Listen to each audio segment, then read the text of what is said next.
This is the Audi A6 Avant and this is the S6 Sportback, and together in this video, we'll find out what they can do. We test the software, talk about the design and technology, discuss the driving impression and the assistance systems, and clarify what happens with the combustion A6, but especially the RS6.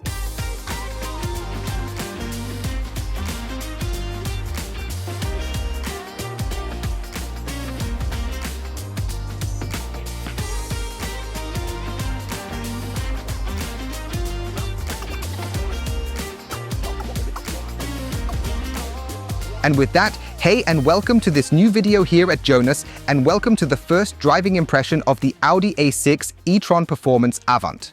My first impression of the car as well, because until we landed here in Tenerife today, I hadn't even seen it in real life. And I was very skeptical about the car because especially the front here looked very bulky and imposing in the press pictures and in many videos from my colleagues. That's why I put you at a different angle today, because I find it interesting from that perspective. From your current spot, the front appears much better with lines drawing downward and the grille as a finishing touch. When you view the car directly from the front, the grille appears to be positioned a bit too low. Then the part builds up and then the flat hood comes. So you always have to see from which angle it looks good.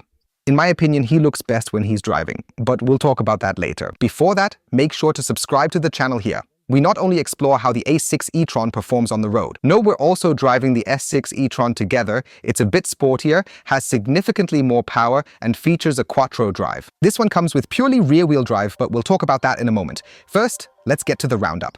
The A6 starts at €64,500 in the base model. This includes 83 kilowatt-hours gross and a maximum range of 627 kilometers for the sedan. The A6 e-tron Performance doesn't stand for the sportiest model, but rather for the one with the longest range. He comes with 100 kilowatt-hours, from which 95 are available for use, and boasts an impressive range of up to 756 kilometers. And that's quite something for a long-distance limousine. Under the hood, there's a hidden frunk. You can open it up with a clever swipe gesture and it holds 27 liters. That's indeed quite reasonable. You can fit quite a lot in there. Just notice the shape, which slopes downwards a bit, yet there's still considerable space. For example, for a travel day, the car is really not compact at 4.92 meters in length, and the 21-inch rims you see here are anything but aerodynamic. Digital mirrors are significantly more helpful in this regard. We'll stay with mirrors for a moment because according to Audi, digital exterior mirrors promise 7 kilometers more range according to WLTP, and we'll take a closer look at that. What that actually means in terms of aerodynamics. And if we look at the virtual exhibit here to my left, once with the regular mirror, you can already notice a size difference. Nevertheless, once the airflow begins and the air lines start to flow over this section here, you'll clearly notice how the larger surface area of the mirror ultimately guarantees that the air actually tends to spread much more widely upwards and naturally converges together afterward. And if you now look at the whole thing as a digital side mirror, then it's solely the height of the mirror that's responsible for it naturally being smaller. The frontal area becomes smaller, the whole thing is aerodynamically better adapted and ensures that the airflow works better. That's just one of many key factors that effectively push the car's aerodynamics to achieve an impressive drag coefficient of only 0.21. Because when we tilt the car upwards, you'll clearly see, for example, that the entire aerodynamics on the underbody have been meticulously optimized to perfection, because the electric car needs to be streamlined both on top and underneath to work well. I was able to show you that, for example, with the virtual exhibit of the Audi Q8 back then. With the facelift, quite a bit was added. Now, with a sedan, which is inherently more streamlined, it's naturally even cooler to see how it all functions here. How it smoothly flows along and overall ensures that this car is remarkably aerodynamic, all while maintaining that undeniably cool and sleek appearance it still possesses. It's also optimized for aerodynamics. You can clearly observe how the car gently rises upwards without necessarily needing to adopt a typical teardrop shape. And you can also nicely see how voluminous the side skirt along with the battery is, and above the door handle there's a contrast stripe. I didn't catch that. It's only with the Blackline package. Else it's the body color. And at the rear, you can see that there are still some overhangs. They're not like they used to be with combustion engines, but it still looks quite imposing because a 2.95 meter wheelbase is also not extremely long for almost a 5 meter vehicle length. Overall, however, as an Avant, it stands quite well.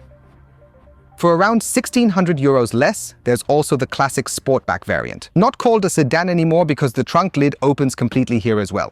This means you have that classic, generously sized trunk lid, much like in a Model S or EQS style. It closely resembles a large hatchback design. I really like it a lot since it offers the same trunk volume. Let's have a closer look right away.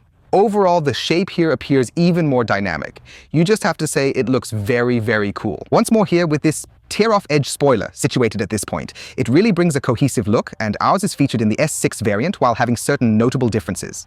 For instance, the price starts at 99,500 euros. You get the S-Line exterior elements available in silver or optionally in black. That way, the headlights would be somewhat more recessed. At the rear, you'll find an analogy to the previous 4 tailpipes as well as the stylish S6 badge, and the color truly suits the car very well. And with the S6, there's a special video coming because Tarek and I have come up with something. We are driving the S6 e-tron 2,500 meters high right here to parts. I'm driving up and he's driving down. The video releases Thursday, with both available then. Full details on total consumption changes up and down will be in our podcast, The Kilometer Eaters, where it's always worth a listen. Check below the video to subscribe to the podcast and preemptively subscribe to Tarek's channel. Then on Thursday, see the car consumption involved in covering such altitude meters. Back to the Avant, let's take a closer look at the rear. We haven't discussed that part yet, and I must say, this car is truly very well proportioned. The light strip that runs very horizontally in conjunction with the optional OLED tail lights genuinely makes the car appear both beautiful and remarkably sporty. Furthermore, the vehicle features the illuminated Audi rings, which are presented in a subtle shade of grey during the daytime. Also, a sleek design choice here is to opt for this contrast. The taillights can be customized just like on the Q6, allowing you to choose from various designs. The front lights match perfectly, and there's also this stylish flickering, which I already found really cool on the Q6. It also includes warning elements, making the design both stylish and functional. If you get too close or ascend too high, the lights turn a vivid, bright red color, and there's a warning triangle that activates when you switch on the hazard lights, ensuring that the traffic following behind is even more aware and alert to your position or situation. Overall, the rear design really looks cohesive and promises a generous amount of trunk storage space. Once we arrive at the back, we're obviously discussing the trunk. Interestingly enough, it's just as spacious in the Avant as it is in the Sportback model. A phenomenon that one often sees lately is that, due to the calculation basis, the trunk volume is sometimes oddly different. Because we only remember the MEB vehicles, the trunk space is noticeably smaller in the SUVs compared to the coupe variants, even though a coupe shape usually tends to cut off quite a bit. But if you take a look now, it's quite flat here and then slants downward towards the rear. You get a nicely long trunk and also a good amount of width, but unfortunately you can't really stack too much in terms of height. What I think is really cool is this blind. It moves up and down electrically and is basically divided. So you've got half a roller blind or half a parcel shelf attached up here, and then the other side appropriately closes to match. There's a little bit of space underneath, but not too much, and you can't place the element downwards either. The rear seats fold in a 40-20-40 split, enabling the middle seat to be a ski pass-through. Clever pull mechanisms make folding easy, adapting the space for varied uses and enhancing convenience. The towing capacity is up to 2.1 tons, which is really decent for the size of the vehicle, and if you're looking for accessories for your electric car, not the A6 e-tron yet, but many others out there, then feel free to check out EV Supply below the video. They currently have Black Week, Black Month, or whatever deals where you can save 16% with my code and get a €100 discount on winter complete wheels. There are winter complete wheel sets for almost all electric cars out there. I know that, for example, a Tesla Model 3 Performance or an ID.7 are currently hard to get from the manufacturer, and if possible, they're pricey. That's why it's worth checking below the video. 16% off everything. Whether you drive a Tesla, an MEB platform, a car, or a BMW, whatever it may be, definitely worth checking below the video. But now I'm going to wrap things up here.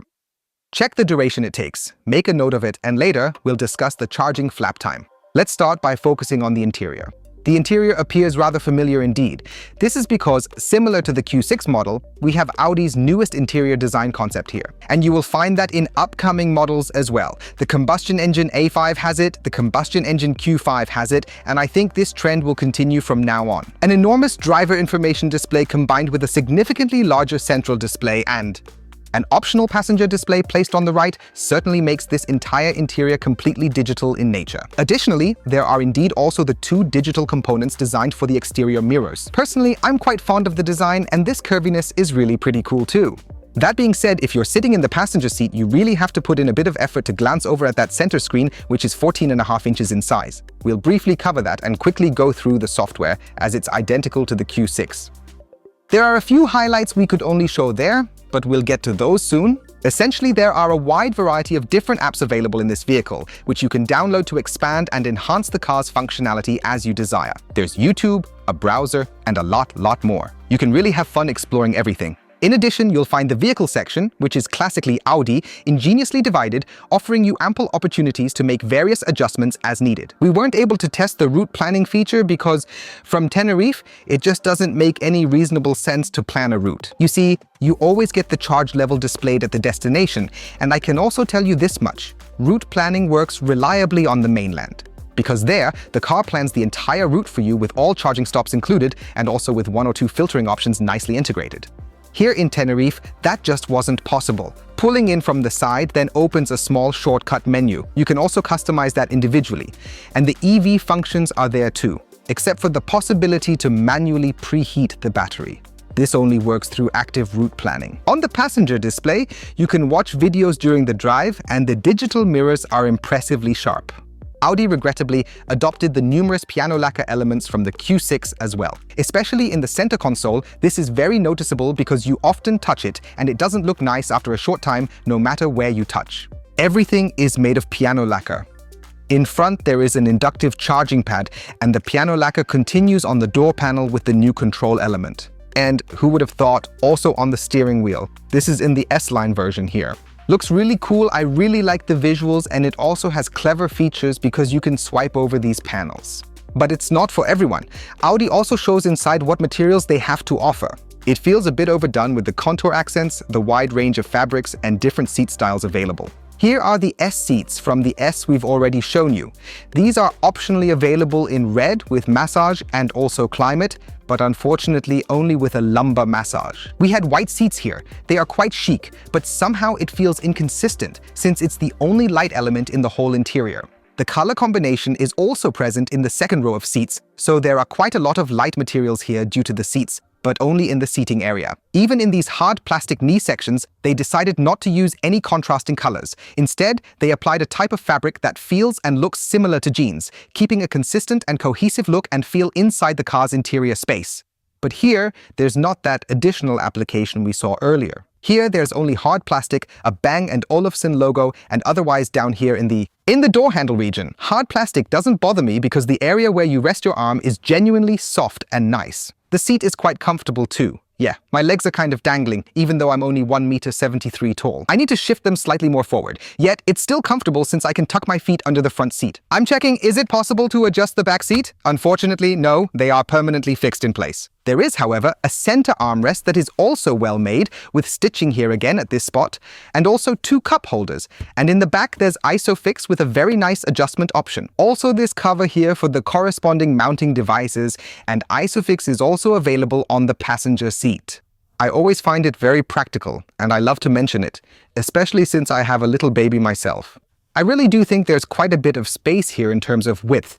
This stitching, when I touch it, feels somewhat softly padded. But it's okay, and you sit really comfortably. Glass pressure here is not a glass roof, that's why also the lighting elements here in the middle, so that's how it goes. Optionally, there is one that can be closed with a roller blind, but especially due to the Avant form here, with an electrostatic roller blind, no physical, but precisely because of this Avant form, you really have a lot of space here, and you also sit very far back. So the door entry really allows for a lot of space. Maybe that's why there's only 500 liters in the trunk. And what I really like is that there are air vents up here and down here as well. Especially in these summer temperatures. It's very pleasant. But I'd say that's about it for the interior now.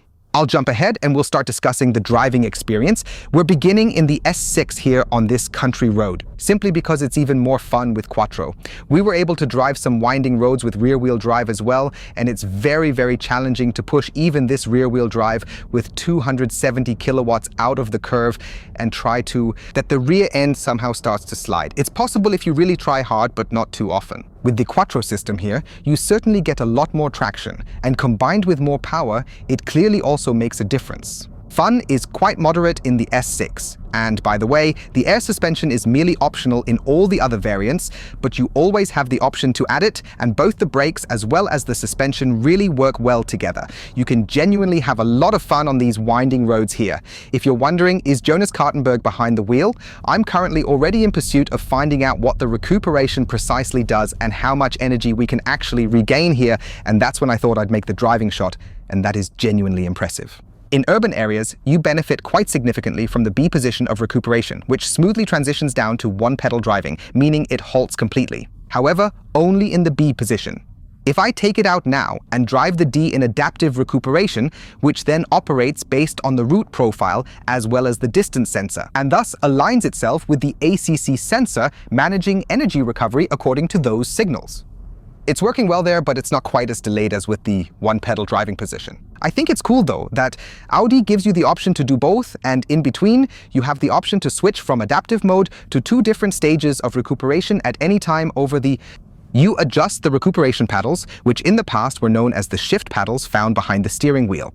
Audi themselves say that they allow the B position to recuperate only until a stop, because they say if the driver actively decides to take the B position, then he knows it goes all the way to a standstill. With adaptive, it would feel weird from a driving perspective if the car suddenly stopped, even though you're in drive. I'm not exactly sure if I would sign off on that either. It's simply just their approach. They're allowed, of course, and if that's how they communicate, everyone knows where they stand. I think it's cool that we also have brake blending here. This means no matter the battery level, the car recuperates identically at all times. It ensures you always have a consistent driving feel. You're familiar with this from brands like Tesla, especially when fully charged. Barely recuperate and then you drive as if you're in a completely different car. Now, Audi didn't invent brake blending. We've already had that, for example, with Volvo, with their by now famous models, and they introduced and perfected it really well. Audi, however, also does it at a very high level that's at least just as good, ensuring you always know how your own car behaves. Since there's barely any charging infrastructure here in Tenerife, I'm using the AC station at our hotel to still talk briefly about charging, and thus also consciously place the charging port on the rear right, because that's where the AC charging point is if you want one, so you can basically charge on both sides with AC. Currently, it's only 11 kilowatts, but there might be an upgrade to 22 kilowatts. For now, at market launch, it's 11 kilowatts here at the back. On the left side is the DC area, where the vehicle charges just like the Q6. We tested it for you from 10 to 80% in 21 minutes. Really good, and we'll do that again in January. Test again in everyday life on a long-distance test to find out how long-term or how often you can actually repeat that. Just tap the loading mechanism briefly here, and then it closes again. It takes a bit, but pulling the plug closes it automatically. And each time you switch off the car, there's a prompt inside asking if you'd like to open the charging port. And by the time you reach the back, it actually opened up. But while we're on the topic of charging, I wanted to briefly mention an advent calendar from Mango Energy and Encharge. MyGo Energy is my channel partner, and with them, you can charge for free thanks to the advent calendar. Because at Encharge, there's an advent calendar door every day, and if you open it throughout the week, you can win your charging credit on the Advent Sundays. That's why feel free to check below the video, link your main GAU tariff with Encharge, and then you have the opportunity to be part of it. You can find all the details below the video. And now we're heading to the highway, but first, here's something interesting and cool that I had not seen or known about before. There are speakers in the headrests, both passenger and driver headrests. And you can have the navigation instructions played only into the driver's headrest. And that's incredibly comfortable because I've just been informed that I should indeed drive off now. And then only I hear it, and it's not loud throughout the entire navigation system. Quickly switch to dynamic in rear-wheel drive and hit the accelerator, and it really pulls you forward nicely. So there's quite a bit you can do with these 270 kilowatt that you have as a rear motor, and it really is fun. We were able to drive on some winding roads, like I mentioned earlier, but I decided we should intentionally take the country road or highway. It's kind of a mix here.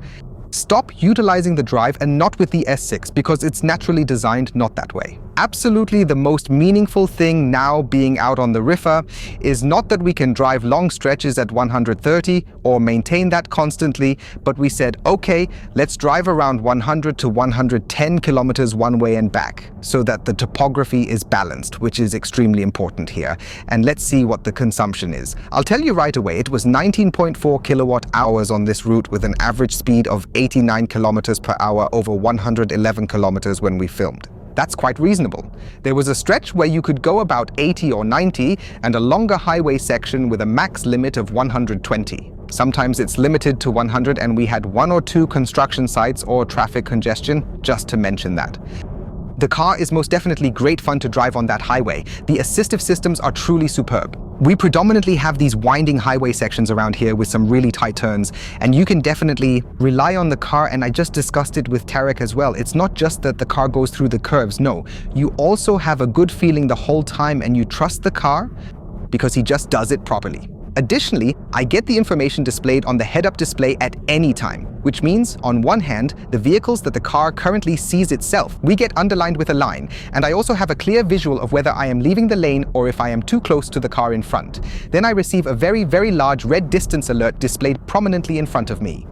And I understand from that, okay, I absolutely should move back or maintain a greater distance. And what I find really, really cool here in the A6, but also, for example, already in the Q6, the head-up display can use the augmented function to project traffic signs onto the road. And that's yet another new level. That means the traffic signs are actually there, then stand up and become the new number in the head-up display. It looks fantastic, a playful gimmick that isn't really necessary, but it clearly shows the software's potential. Discussing directional arrows and roundabouts in detail reveals the impressive capabilities these advanced systems possess. But it's really cool to see. The fact that you could play a game on the head-up display while standing still is beside the point. In the end, it's just a tech demo. I don't think that when you have such a big screen in the middle where games are running, you'll stand up during the loading pause to use the head-up. The acoustics and the suspension are really impressive. If we install an air suspension in here, which means I can set different modes via Drive Select, you'd be driving in comfort mode all the time. This means you don't have the highest responsiveness and the dampers are set much more comfortably. For those who want a sportier feel, you can switch to dynamic mode, but that also means, for example, the battery is managed a bit more actively, which results in higher consumption. We didn't do that intentionally. In everyday life, I would probably go for individual settings and then switch the dampers to sport mode. But the throttle response, especially for the highway, would be more like this. Leave it set in comfort mode. And while you're driving with the thermomat, it's essentially moot because the car manages the control automatically. The wind or the wind noises and the overall acoustics in here are absolutely on point. So if you present the car as a long-distance limousine, which Audi does, then they have indeed convinced. Nothing comes in through the windows, the windshield doesn't let anything through, nothing comes from the footwell. There's also no rolling noise at all. It's so quiet inside here, I'm not sure if there's active noise cancelling in here. That was back in the Q8 if I remember correctly. Do you know anything about that, Tarek? No. Okay, we'll leave it open for now. If I find out, I'll flash it below because it is very, very quiet in here. There's a drawback with digital mirrors, and I must admit that I'm a fan. They're not strictly necessary, but if offered, I'd choose them since they truly work better in rain and at night. And Audi has now moved the positioning from lower down on the door, as is the case with the Q8, upwards, and therefore it's now positioned more in the natural line of sight. For me, there's just a really huge problem. It's because they are not aligned horizontally. That means the horizon in the background, and that's just lousy when you're out here and often have the sea as the background horizon, is crooked. I've talked to the developers and they said these are foreseeable vehicles. We'll note it and adjust. Once we have the cars in the final everyday test at home, as well as during the long-distance test, I'll delve into it and check to see if any improvements have been made. It falls off on both sides, which I find a pity because you don't have that with a normal mirror, and I haven't seen it in digital mirrors yet. There's definitely room for improvement, but it's a minor fixable issue. And another point which I'm not particularly fond of is that the driver information display constantly shows the assistance systems right in the center, and that's not a bad thing, to see what the car is currently seeing itself. It's really very practical because it gives you a deeper understanding and allows you to develop significantly more trust in the car. But I can't switch it. I can only show extra info on the sides. But for example, the large map display from Audi that you're used to, right in the center, just isn't there. Don't ask me why. Doesn't work in Q6 or A6. So with this new interior, I find it quite disappointing because these side views do show interesting topics, like here, the current album cover from the Kilometer Fresser, what we obviously hear ourselves in the car because we always only hear ourselves when we're on the road. But you can listen to the full version under the video. You can show various things, consumption left, extra info right. I'd prefer the bigger Navigate display since it shows the driver assistance systems too. Displays on the head-up spot. Thoughts? Please share in comments. At the start of the video, I already mentioned that I flew here with rather mixed feelings to check out the A6 and of course now also the S6. And after 2.5 days with the car, I must say they have truly nailed it. The car really can be economical, and it's fun to drive, particularly when it's a rear-wheel drive. Plus, it's comfortable and rather quiet. Currently, there are few vehicles in that segment that can compete, because what are the competitors? It's an i5, maybe a Tesla Model S, and of course there's an ID.7 from Volkswagen, which doesn't really play in the premium segment, and let's mention the Mercedes EQE there. And in my opinion, this one here is the best overall package. The software is right, the suspension is right, the driving feel is right, and above all, the technology underneath is right, because the battery and the charging performance are truly convincing. Now I'm really excited to hear what you think of the car and this video. Feel free to write it in the comments. I know a lot of videos went online today. I sincerely hope I was still able to attract some of you here to watch my impressions of the two models. Let me know what you think in the comments. Feel free to leave feedback and constructive criticism. And otherwise, you can see my latest test of the Audi Q6 up here and my impression of the BMW i5 down here.